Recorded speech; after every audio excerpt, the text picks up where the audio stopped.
Hello and welcome back. So this is going to be my second video on the channel, and I'm sure you all watched the first one. It was a masterpiece, you should definitely check it out. It's been a great week since my first video.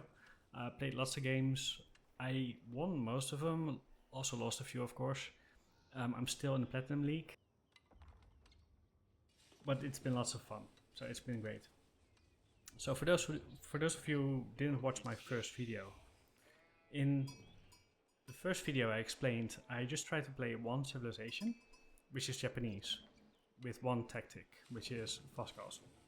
So the idea is I will go for mounted samurai, and with that power spike of having mounted samurai, I will try to win the game or do enough damage to win the game later.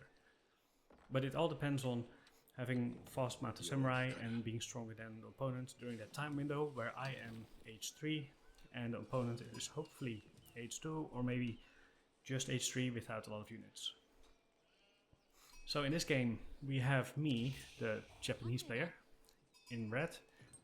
We have my ally, a Malian player, in blue. And then we have my opponents, our opponents, Macedonian in orange and Tuklak in teal. Going back to what I see, there we go. So I've been collecting sheep. Sheep are very useful, a very safe food source. And for the rest I'm just scouting. So the goal of the start of the game is to scout. I need to have most of the map scouted and I want to see what the enemy is doing. So the problem with fast castle is feudal aggression. I need to react to feudal aggression and I need to survive feudal aggression. If I can survive feudal aggression, then I'm set up to win because the opponent invested in feudal aggression and I didn't. If I take too much damage during the feudal age, then I'm set up to lose because I took too much damage. Found my opponent right there, Macedonian. And my ally scouted. He took lag. He has a lot of sheep. It's very good as well. So why I wanted to talk about feudal, even though my strategy is fast castle. So I want to talk about feudal because it's a prerequisite to survive feudal before being fast castle. And because there's a balance between not building too many units but surviving without damage, it's actually a very interesting part of the game. It's part of the game where I still need to react to what the opponent is doing. Once I reach castle, I know what I'll do, and I don't need to react to them anymore. I can just go for my mounted samurai and counter whatever counter they come up with. But that's when I take control of the map, that's when I take control of the unit composition. But in feudal, I need to scout and see what they're gonna do. So, like I mentioned in my previous game, I tend to go for this Kura storehouse because of the free food. I tend to go for a barracks as well. That will pop down in any moment now. Probably when I have the wood. And usually a tower, because I need a tower to hide my villagers. And I need some spearmen to protect my wood line or maybe my gold, depending on the aggression that I'm going to get from my opponent. And this aggression is of course the worst in fast night civs, but other civs can still build fast units to harass you as well. Horsemen are always there. So that's the same build order pretty much as last game. Maybe a few units here or there are different, maybe a few civs are different, but in general it's the same idea. And my ally, he said he was a slow starter, so he also wanted to go for a castle and up. We did have good communication during this game, so I was very happy about that.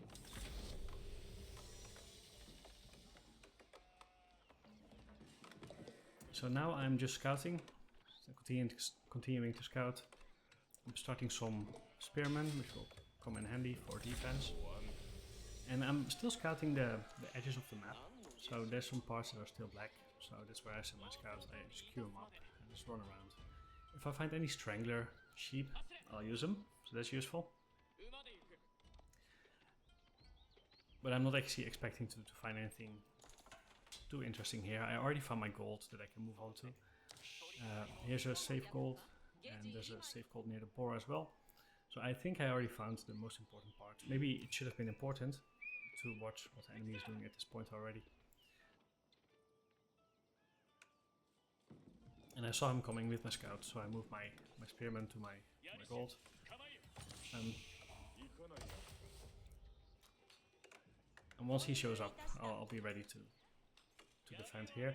I don't have a tower yet, but it will be coming soon. I'm just looking at my wood. I have enough wood for a tower. I'm actually building 2 spearmen more, so I can defend both a little bit instead of just one position a lot.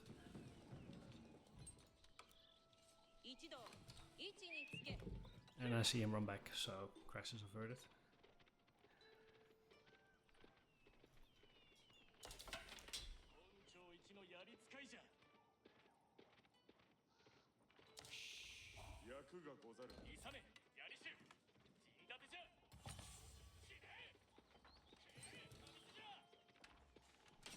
I get some pokes in, so I'm chasing him away, but he does see what I'm doing. He sees that I'm building spearmen.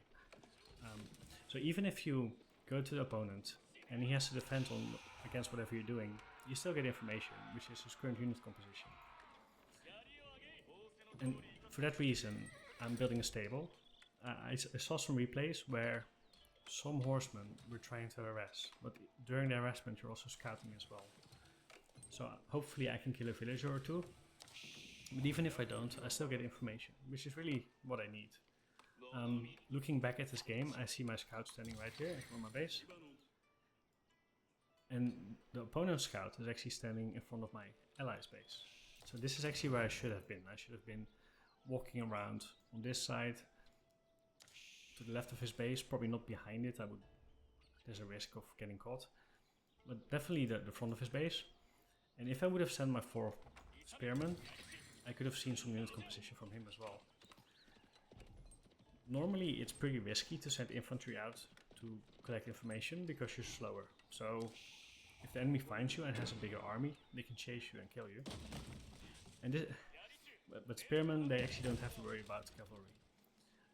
Yeah, and this is where that attack comes in. For me it was a big complete surprise. And I just have 4 spearmen, that's it. And he has 3 elephants, healing elephants, and 6 archers. And my ally has 4 archers. So this looks pretty bad right now. And this is also about the time that I'm about to be ready for aging up. So I've been saving up, so you can see I have some wood. Some gold and some food. And I get a pop-up saying you can go to the next age. So I'm sending my horsemen that I created for scouting and harassing. And I'm sending my spearmen.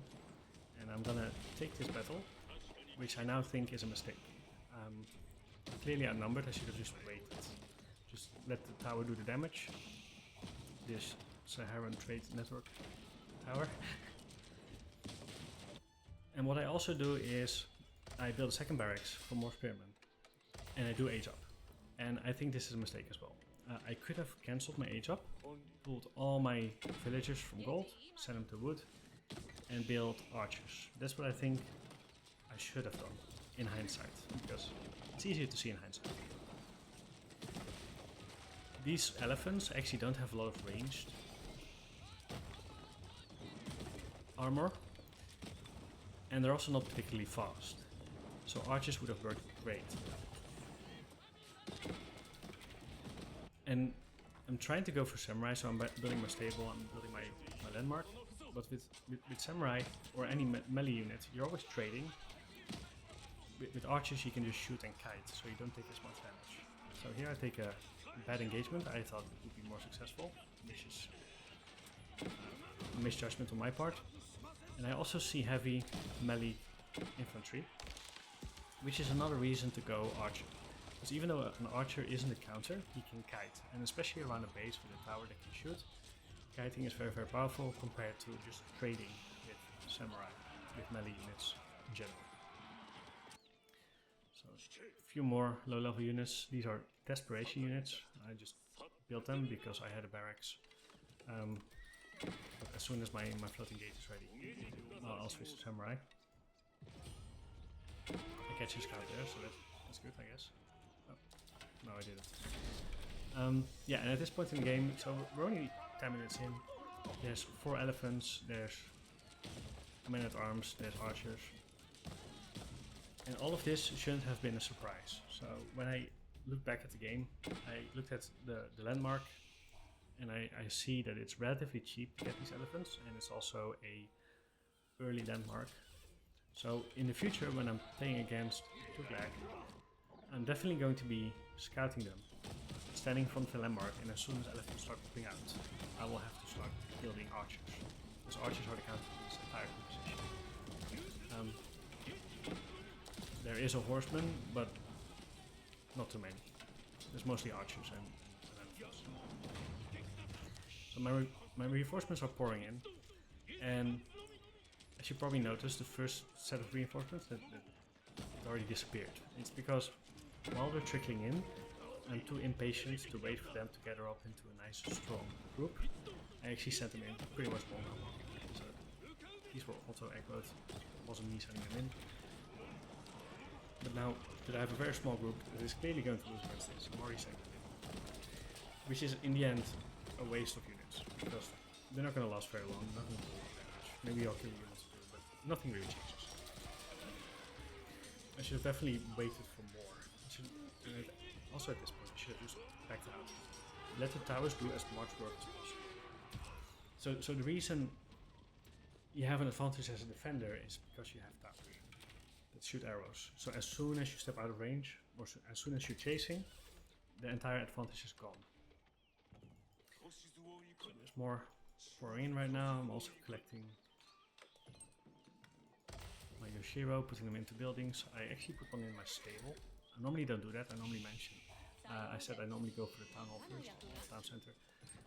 And the forge for the gold. But I was a bit desperate at this point. Well, not desperate, but under time pressure. Adding more samurai, I'm gonna collect the relics. So I'm actually set up okay for a long-term game. But this isn't a long-term game. I can still see they are H2, even though I'm H3.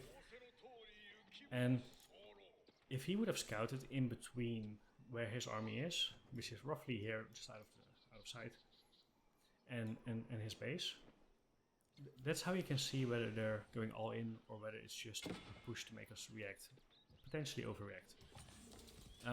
So for instance, this unit is a clear sign that it's an all in, because they keep reinforcing, so they're just doing more of what they're already doing.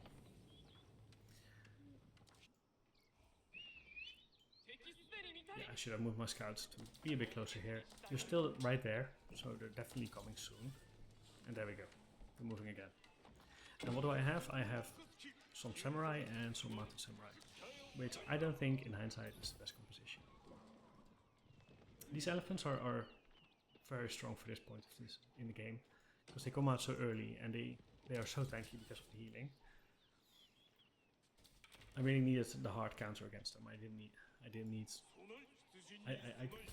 wasn't going to just be able to defeat them by having more numbers. So there's just some spearmen. I still thought spearmen would work against elephants. They don't, especially with archers. I could have also gone for some more harassment. Now that I'm just standing still.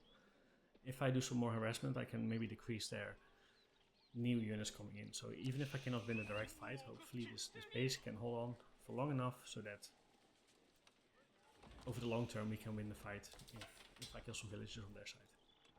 But instead I wasn't. I was just building up more because I was expecting this push any moment now, and it is now quite a large push. I don't know how much damage they already did to villagers of my little ally. Not a lot, I believe, but they did destroy a bunch of houses, which is costing wood, and costing wood is in the end also costing food and gold, because if your villagers are collecting wood, they're not collecting the other resources, so it's costing resources. Okay.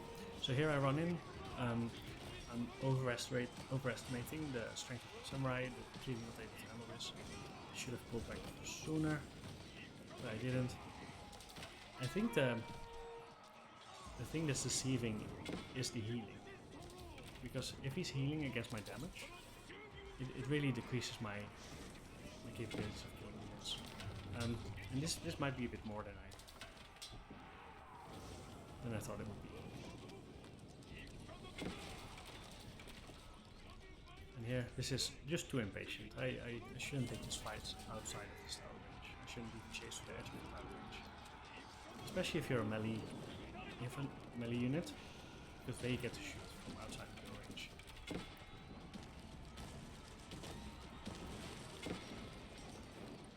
Continuing to defend.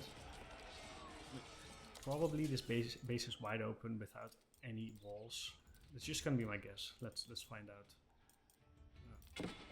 Yeah, there we go. Oh, he's even here. I could have killed all these villagers. All of these. All of these. If I just scouted, there would have been so much I could have done. Because he's everywhere. With his villagers unprotected. Let's get back to my view. Just focus on defending, just sending in units. But we're heavily outnumbered. And again, I keep sending in small batches. I really shouldn't. This doesn't really help. Doesn't really do damage, especially if they're healing as well. And then just doing damage doesn't really do anything because it will just be hit back up by the elephants. So for now, I will increase the speed ×4, maybe ×2. Because it's not too interesting anymore, all the mistakes have been made. Yeah, losing another small batch of units. I should really stop doing that. That's a big deal. If I'm not going to count all the units I lost, but if I would count all the units I lost and add them all up, I could have had quite a substantial arm. Now, props to my ally. He's running away with his villagers. This is very good. I love it when allies don't just leave the game. We will leave the game at some point. Not too soon, at least. He's going to build a new town hall over here. Do some rebuilding of his economy. And I'm still just massing samurai, which I don't believe I should have done. So in the end, I could have cancelled my tier 3 upgrade, so no castle age. I could have masked archer. I could have pulled my villagers from gold to wood. And I think I would have stood a much better chance. Now, he probably would have gone for more mounted units, but then at least I forced some change in their composition. These are the forward villages I was talking about, really protected. Here comes the final push, including the rams. Rams are a clear sign of all in. If there's a ram, if you're spending 300 wood on the ram, and especially if you're building multiple, that's a clear all in. Because if your rams get destroyed, you're just behind. Too far behind to really have a comeback. Yeah, and I'm heavily outnumbered, so I'm sending them in. I already didn't think I was going to do this, but I didn't want to go down without at least using myself right for a fight. Alright, these guys are dead. So from this point on, I'm just sitting with my teammates. I'm not really playing anymore, and that's the end of this match. So next time I'm going to try surviving feudal aggression. Hopefully I'll have another game that is similar to this, and I'll try to implement all the things I mentioned. And hopefully I have a replay for you in the future where I do survive a feudal all-in with elephants. Thank you very much for watching, and see you next time.